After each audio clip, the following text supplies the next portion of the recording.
Mostly I'd like to know if you guys have questions. That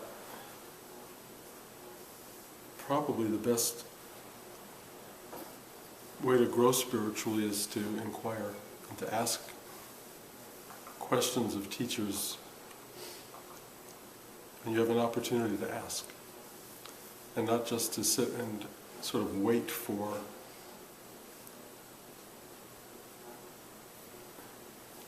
the lecture to be given, because that's not an interaction really. What's really wanted here is an exchange. So if you have questions you've been sitting on for the last several years, or months, or days, if there's anything that's crucial to you, you should take advantage. So, you know, I mean, I've been a teacher for a while, but I feel very resistant to it and frightened. And not frightened, but I think it's like being intimate and being responsible. And I told you someone said that I was their teacher recently, and I feel like I could move and disappear after that. Like it's I don't know, it's like a part of my growth that I'm kind of having trouble growing into or accepting responsibility for.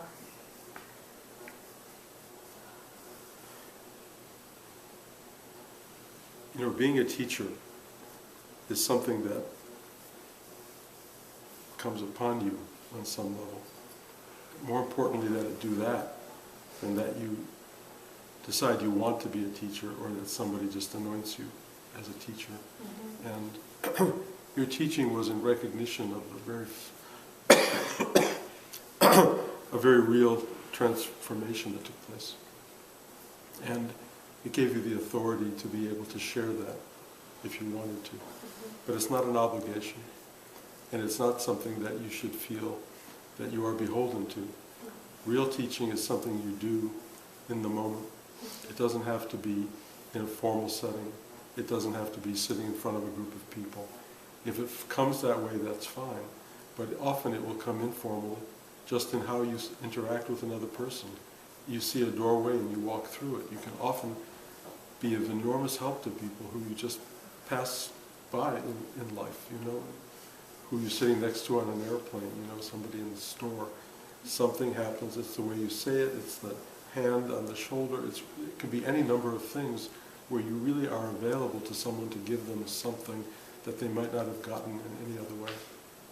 Well, I do, I mean, that naturally happens, but this is like across the board with a lot of different kinds of relationships.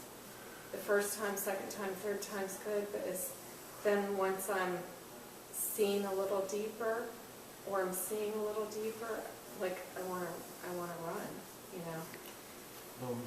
know.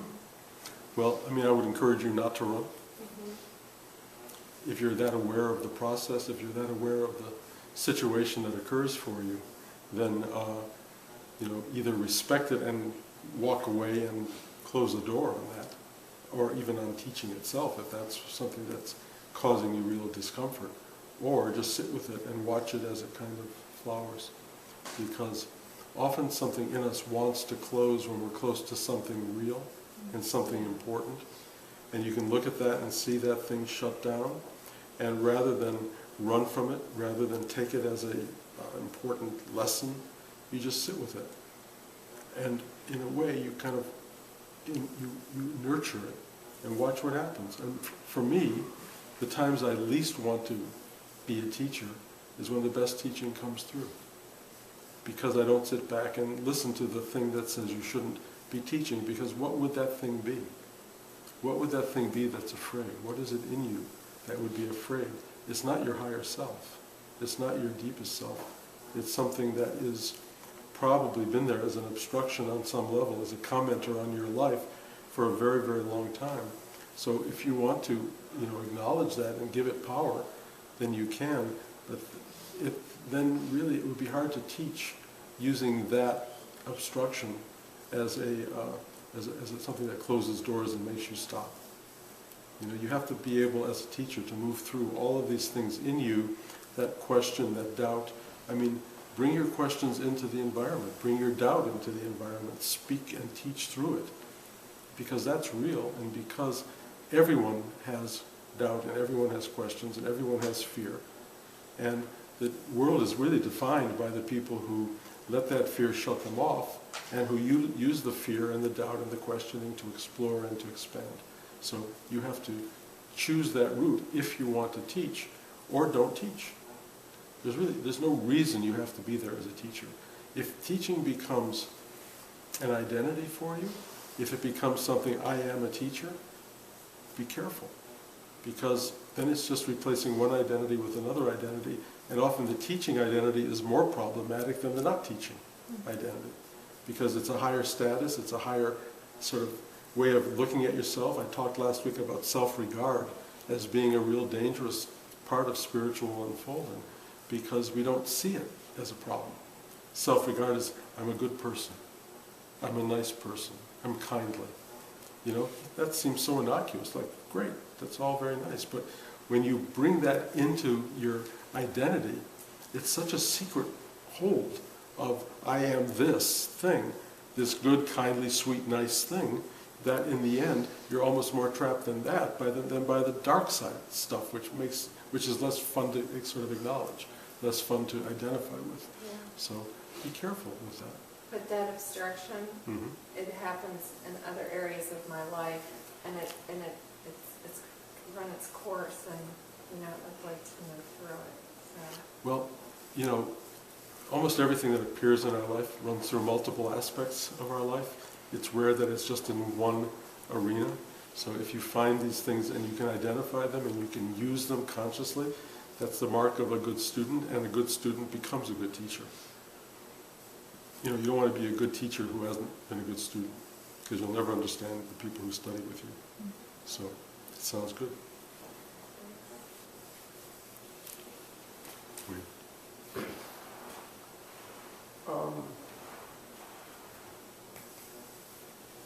How do you sustain this practice?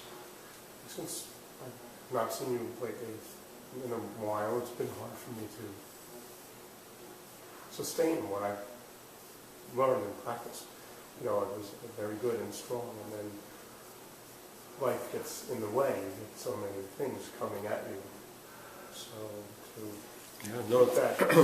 to try to keep on that, to sustain the practice.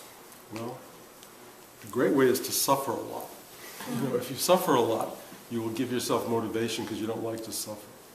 Living a happy, good, generally busy life is very obscuring of this process, because, why bother? You're already in a good place. Most people use meditation as a way to get to a good place.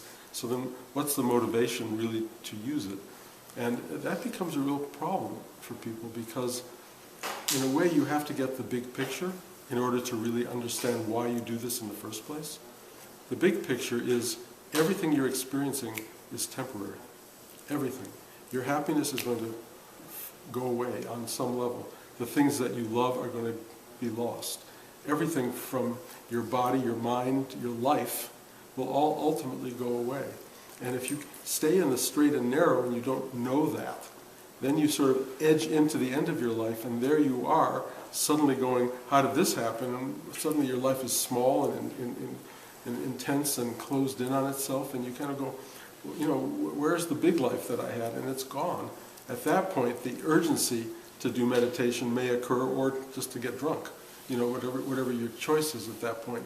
But your muscle system, as Rudy would call it, is sort of weakened by that point, by the lack of practice. So it's hard to get back into it. And so I used to find, for me, there's a difference between a practice and a discipline. A discipline is something that you do that you don't question, well, I'll do it today or do it tomorrow. A discipline is something you do all the time, and you just do it. And a practice is something you come at when you feel like it.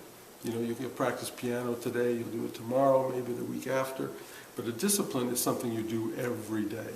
And the difference between a great performer and a kind of casual performer is a great performer has discipline and a casual performer doesn't have discipline. So the thing about discipline that's so great is that you don't have to think about it. You get up in the morning or whatever it is and you do your meditation.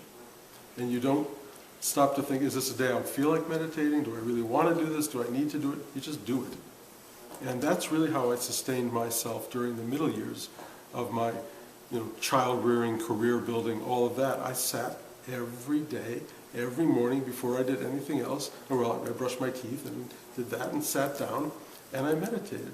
And I really felt the day. I got in tune with the day. It elevated me to reach for the day in a whole other way.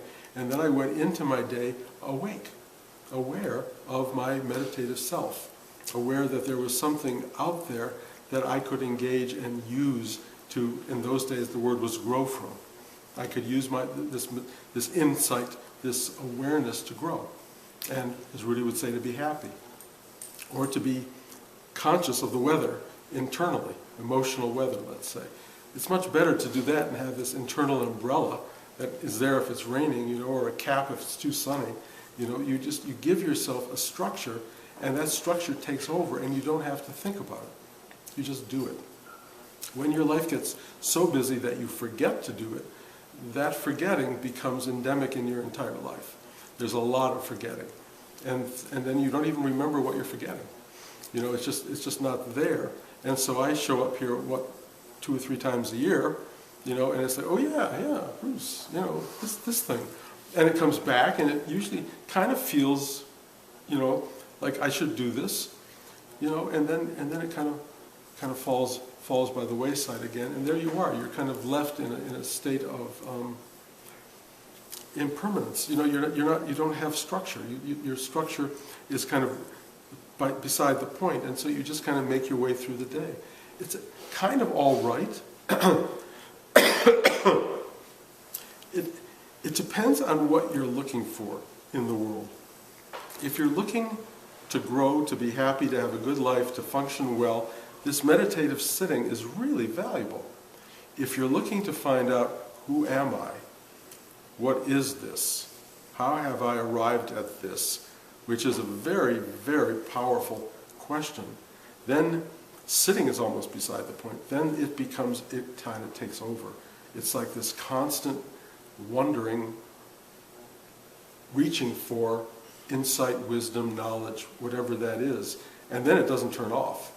That to me is even a more valuable practice, if you will, than the sitting every day and just meditating. But what I'm trying to get people here to do is to get rid of the smugness of their day-to-day life, to get rid of the sense of, I'll do it later, I'll get there, if I keep doing this it will work out, all of these kinds of ideas, because none of those are true. The only way you get there really is realizing that you are there, and that realization is worth everything on one level. And that level is, it frees you from the endless pursuit of the next thing, the endless pursuit of happiness down the road, the endless pursuit of spiritual awakening when it's time. It frees you of all that absurdity, because there is no other time than now, ever. There's nothing to get that's down the road. It's here in this very moment. And if you aren't using this moment for that, then this moment is a lost moment. It's just another unconscious moment moving around. Also, it's an unrecognized moment, because each moment is so rich in its vitality, so rich in its mystery, so rich in its wonder, so rich in its capacity to teach and enthrall and expose you to yourself, that to miss that is to have missed more than anybody can calculate. And that's what people miss. I mean, most people get to the end of their life and realize they just missed the whole ride. It's just, what was that? I always described it in the old days when you had 33 and the third RPM records. You put the record on and you're busy doing this and doing that, and suddenly it's over and you realize you didn't listen to it at all. You missed the whole thing. And that's how we live. So you have to kind of figure out what might inspire you What might inspire you to make this a serious pursuit? And this last week, I sent everybody, and you're on that list, a DVD or a video, I guess, of Nisargadatta talking about all this stuff. He's a really amazing teacher. And then we found this free translation of I Am That. And before you go to bed at night, read 10 sentences. Get up in the morning, read 4 sentences. It will rejigger your day on some level, or somebody else who you care about. You know, somebody whose words will resonate with you and just make you remember to do it. Sitting, if you can do it as a discipline, will give you backbone in life. It give you real strength in life to get through it. That's a real value. And a lot of people have no backbone in life. They're amoebic.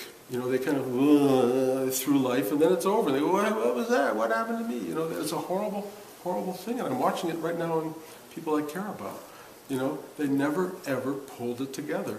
And now it's all sliding into slime, and there's nothing they can do. They don't have any structure at all. So use all that to inspire you into getting a discipline, checking in on this incredible question of who am I? What is this? Why am I here? Because it's a good question. And even if you never get the answer, the questioning will make you look around differently. You will start to look at this unfolding of the day as a kind of gift, something not taken for granted, not just squandered, but really, really aware of what's rising up in that day for you.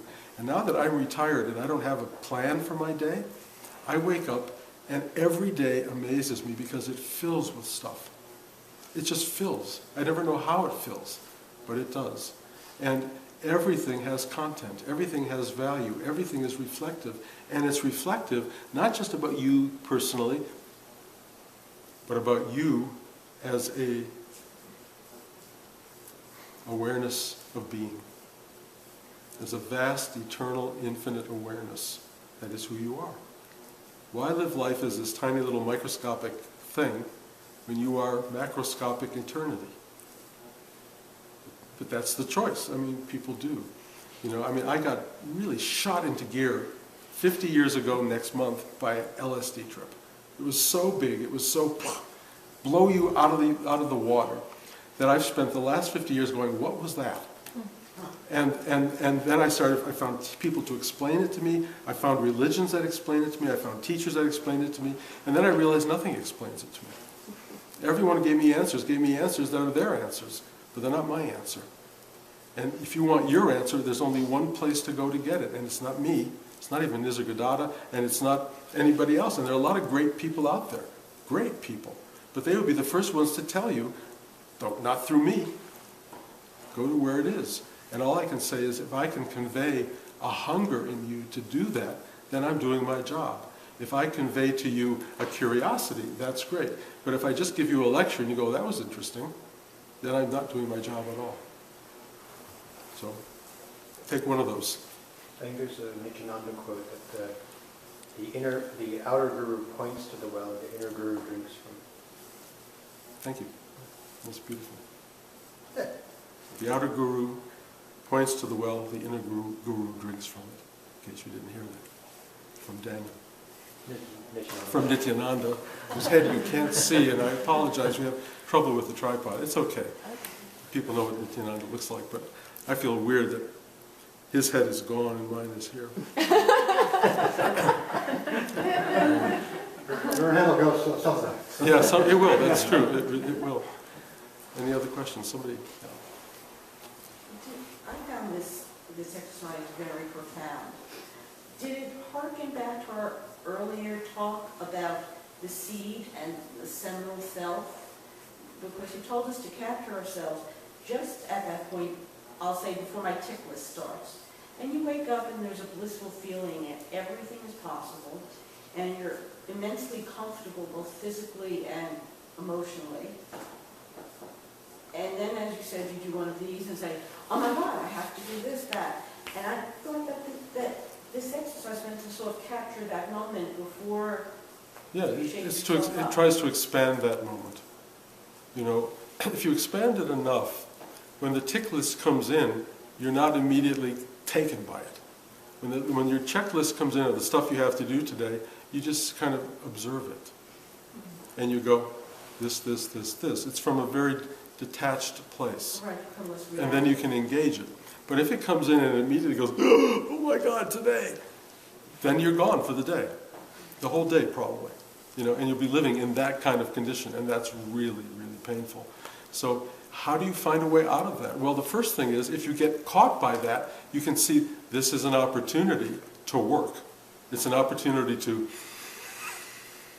take a breath and ask for help to surrender, meaning let go of that shit. You don't need to hold on to that stuff. You don't have to. The fact that you give it so much power and so much meaning is, in a way, a kind of self-identification with importance. This means my day is important. There's stuff happening. I'm important. This is meaningful. If I have 25,000 things to do today, I'm a real person. It's just, this again, talking about what I talked about earlier today, this is your own self-creation. You have created, if I do these things, I'll be important. Then you create the things that will make you feel important. And then there you are, reinforcing your importance. And when the time comes, you're full of importance, but you have no idea who you are. Well, you could replace the word importance with usefulness, Well, of course. All these other things that, or just obligated. Right. You could even, a lot of these things you just say, I have to do this. Of course. I don't want to. And some of them you do have to do.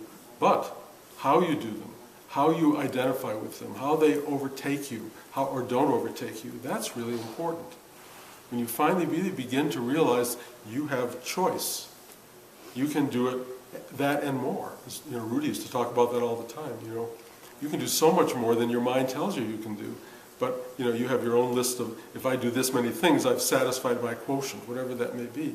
When you really let go inside, you won't believe how much comes to get done. It just comes and comes and comes, and you just do it.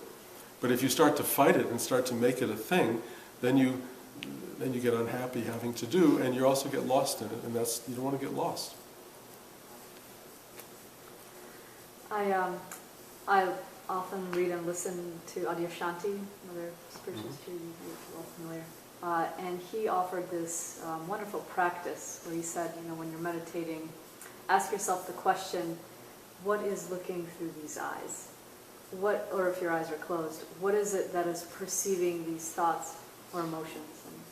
And so I've been, for a while now, trying to do that. But he said, when you ask the question, just ask and shut up. And just ask and let it go. Do not try to engage the mind in trying to look for an answer. Just don't think about it. Just ask, go deep, and just be with the question. And so I've been doing that. But what I'm finding is that there's this silence, there's this stillness, this recognition of kind of this boundless being, emptiness, everythingness, kind of. But it still feels like it's my mind answering because it knows that's the right answer. Like the right answer is you're everything and nothing, and this being, but that's also manifesting as form in this infinite states. But I don't actually feel like I realize anything. It's just, I ask the question and I sit with it, but nothing really, I know that this is not something that you progress to. It's not something that I find. I know that the person or the entity that wants to know the answer is the last thing that needs to be there. Interesting, there's a part of you that likes things to be, let's say, profound, likes things to have meaning, to have value. I won't make it like it's dramatic exactly, but it has an aspect of drama. So to satisfy yourself with something that's that simple, that doesn't bounce at you like this is the answer, or this is the thing, that's just like, this makes you feel that it's not enough. It's not enough because it doesn't come in parentheses, it doesn't come with quotations in a way that make you feel this is really the answer. So therefore you dismiss it. Much of what you're looking for in life is so simple that it has nothing to do with, how can I put it, God's booming voice. It's not booming. It's just there. And you just go, ah. And it doesn't have to resonate like the truth. It's truth. Who's looking? And if you ask for an answer and then you look for it, then you will get higher mind giving you an answer. But if you ask for something and you let go, it's not cognated, it's just there. And just there is not necessarily something that has quotation marks. So trust it. You know? And at some point, whatever that is may relax itself into something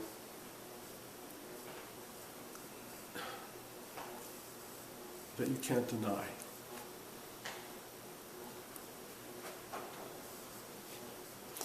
I think listening before, I was thinking of what Roberta was talking, and I thought the thing is that as you're awakening, it's before you become Roberta. It's who you are while you're asleep, before you identify with Roberta. And for you, it's the same thing. You're asking the question, but who's asking the question? It's Lena asking the question. That's Lena, and it's not who you want to. That's not who's asking the question. Lena's Lena, and who's asking the question is who you're trying to find out who it is. Good? Sounds good? So when I got rid of like my list, all of a sudden like I started seeing stuff like lights. I got distracted by like. In this particular practice, Yeah. and in a lot of other practices, there can be all sorts of visual manifestation, auditory manifestation. You know, I used to sit with Rudy and he would disappear completely or turn into white light or become Chinese and Tibetan and all these other characters. And I kept going, wow, you know, it was really powerful. And then we used to have kriyas, you know, like I'd fall over half the time. He would look at me and I would collapse onto the floor. And all that stuff just made me think, oh, this is real. This is real and it's really happening to me. And I got very caught up in it for many, many years, in fact. And then I started to think, but it's not moving me forward. Seeing light's not moving me forward. It's just, I'm somebody who sees light. Well, the truth is, the truth, my truth, whatever I'm expressing to you, this is all light. You know, it's all stuff. And when you start to let go of your formal holding on to patterns of seeing, you know, or it should look like one thing only, and you relax all that, it changes. It changes. Whenever I look at people, especially as a teacher, you know, you all become, either you disappear completely or you turn into other people, or I can see you 5 lifetimes ago or 100 lifetimes ago. I don't even think about it. It's like, this is more real to me than the fact that you're holding one form. Why should you hold one form? Because just because you're in this lifetime, that should be your only presentation? You've been around a long time. Why shouldn't I see 40 of them or 100 of them? You know, it's just not to get caught in that and say, oh my God, I can see 40 of you, and you know, turn it into that kind of whatever that would be. That's ridiculous. You know, but when you do this practice, you will start to have manifestation. Let it happen and move on. Don't get caught. I notice that like sometimes in just life it reminds me of like being somewhere and under like a lot of duress or in a difficult situation, and that would like on a certain level occur. When you were in a difficult situation, of it, you know. Explain that a little more, just so I understand. Like kind of like under my own strain, and then something else would start communicating to me. Like my eyes would start seeing the same light on the wall, but it would be telling a story. That sounds like a great coping mechanism. If you have something like that. It's a great movie that just came out yesterday, or Friday. It's called Inside Out, I think. It's a Disney picture. It's worth seeing. Blanche and I went last night just for the fun of it. It's really touching. It takes all of the emotional life of an 11-year-old girl and dramatizes each one of the individual emotions and her inner landscape. And you know, it's a wonderful way to look at your own life. to see what's talking to you, how's this, you know, how your emotions are governing your life, what's important, what's not important. It's worth watching. It'll give you another way of looking at your own inner sort of mentality, and not that it's spiritually essential, but it's just nice that somebody's found a landscape for that you can plug into and re-examine your own daily landscape. The rains finally came. Yeah. Lauren. I noticed something similar where I felt like I'd be falling asleep, but not really, and then felt like I went away somewhere, and then my body would move to the left, and I was like jolt awake. I don't know what. Well, it's early in the game for you in terms of meditation. Yeah. There's a lot of things that happen, and if you become too analytical of all of them and try to give import to everything, you'll get waylaid by that, because so much can happen in a meditation, especially like an eyes open meditation like this, and so the mind analyzing it basically breaks it down into something comprehensible, and it robs it of its true nature. It's just watching. A lot of things will happen. Some will be really phenomenal and phenomenological. I mean, you know, you'll have things that shouldn't be happening in the real world happen. Sometimes you'll just be bogged down completely and you'll just feel like, get me out of here. Just sit through it. Sit through it and watch it unfold, because becoming still, learning to sit still, is a doorway to something remarkable. Stillness is one thing we in Western culture don't have. We're a very noisy culture. Stillness is one of the most terrifying things most people can face. And you have to break that down if you want to have an inner life. Because the passageway to your inner self is stillness. There's no other door. You can't go in it with your mind, you can't go in it with noise, you can't go in it, you know, with song and dance. I mean, stuff may kind of come up. And you can look at it as it rises up, but if you really want to go into it, you get still. George. When you dream, are you in a realized state? No. No. You're in a dream state. This is a dream state, but you don't realize it. Most people think this is real. And it is. I mean, what we call real is this. But it really isn't what we think it is at all. And you've seen that. You've seen through the cracks. This is a creation. And it's more self-creation than not. But it is a creation. It has reality because we call it real. And because what is real, being, which is real, awareness, which is real, gives it that imprint of reality. But we then extend it to everything that was and everything that will be. And what you begin to discover is there is no was and there is no will be. There's only this thing happening in this space we call awareness. There's nothing else. So somewhere along the line there was a 5-year-old you doing stuff, and a 10-year-old and a 20-year-old and a 30-year-old, but it was all right here in this space. And it arose and fell away, arose and fell away. That's all that's happening. George is arriving and falling away, arriving and falling away all the time. And you have built an idea of a George Subkoff that actually was started there and ended there, and it has longevity, and it has physicality. And you can even, like Blanche and I did the other day, go back and look at old places, and that kind of reinforces, oh, it was real, but it's not. It's only reforming again right now in front of you in a different context. But that's all that's happening. Nothing moves, really. Nothing really changes. There is this awareness and stuff moving through it, but what we are is absolute, still-pointed awareness, aware of this thing, and enjoying the ride by engaging it. We engage the projection. We engage it because it's fun and it's not fun.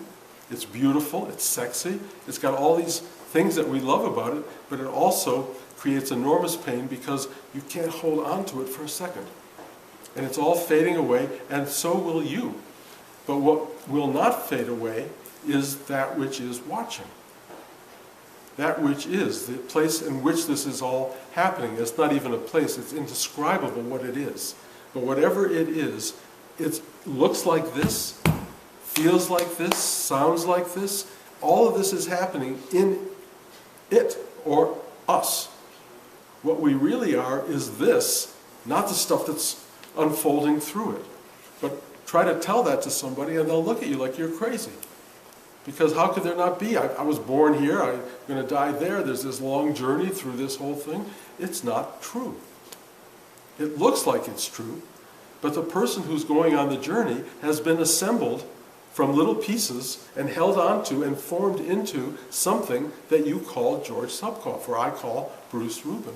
But it's a temporary construct, and at some point something can happen, for me it did, where they just went, no more Bruce.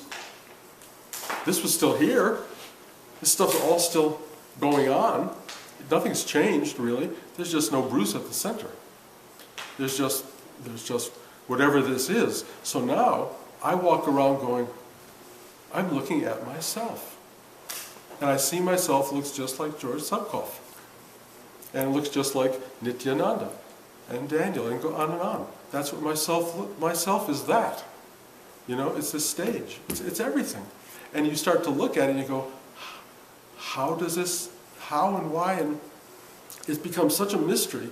It becomes so overwhelmingly magical in some level because it's happening. Why? And for who? Why is this happening? Who's the beneficiary of this?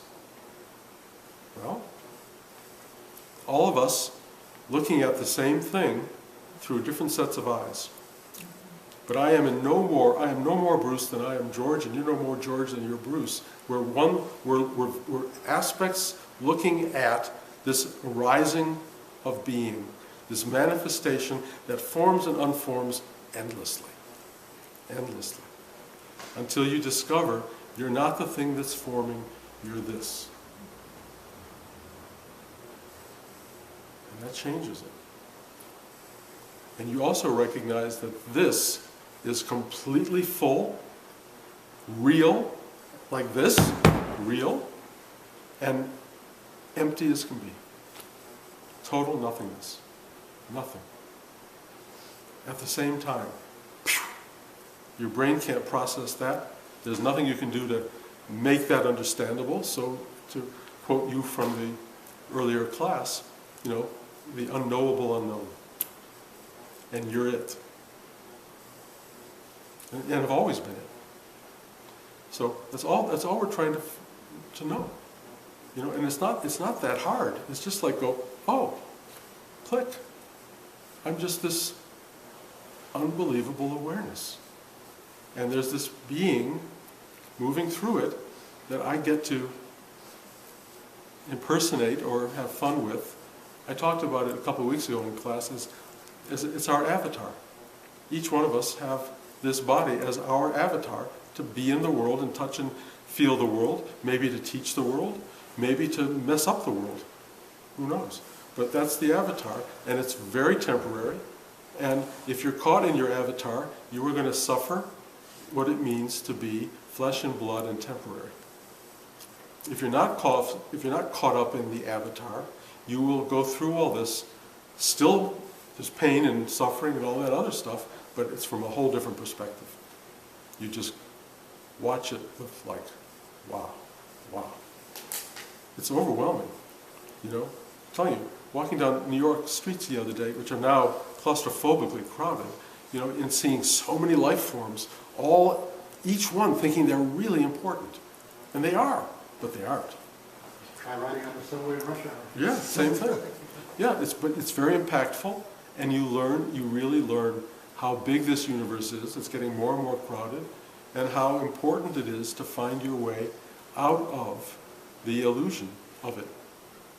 And it won't look any different. It just, you will realize it as a completely different construct than you originally imagined it to be.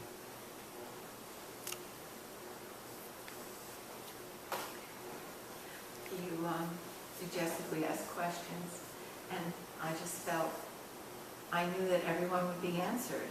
And the last one, I was going to say, I just met someone recently who is a teacher in Sedona, and he was visiting a friend, and he said, "This is all a dream.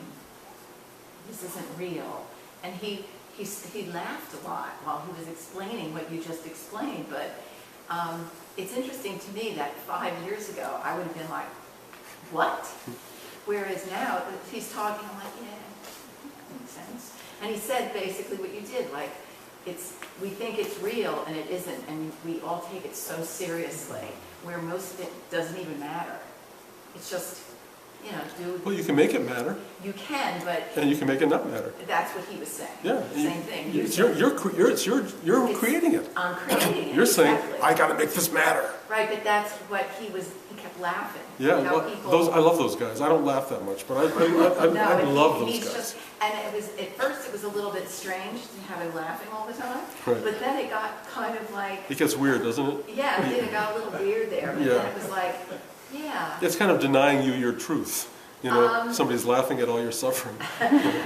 Yeah, he was just so damn happy. Yeah. Well, I don't. That really is not my ride. So, No, I know and it, I Bob. get it. My ride is more complicated than that. No, I don't know what, he went through a shift though. It was a major, big thing. Uh-huh. I don't really, I'm not gonna recall the whole thing, but it was, he wasn't always like that. No, I'm sure not. But look. Hey, he's a happy guy. There are thousands of stories of awakenings, and everybody has their own version of this. I'm not trying to claim mine is the version. It's just a Right. version. If you have your version, it will be your version. You become. No, I just think it's good that, the stories match. Well, they do We're all match. sort Of on the course, same page. there's lots and lots of these stories, and they all do match, and they're all the same story, and every one of you should have that story. That's what we're here for. There's no reason you shouldn't walk around knowing this exact thing. It's not a big deal. It's not such a thing. I mean, you can spend your whole life trying to get there or just get there. There's no there. It's here. And then you just pop, go, okay, and then you can laugh, or then you can look at the suffering of the world or whatever. You see it in whatever terms you see it in, but you're no longer caught in the way you were caught. You can just go, oh boy, look at this world. And you can see people and laugh at them because they're all going to pop out of it at some point. Or you can look at everybody and feel for them and try to help them on the journey. So,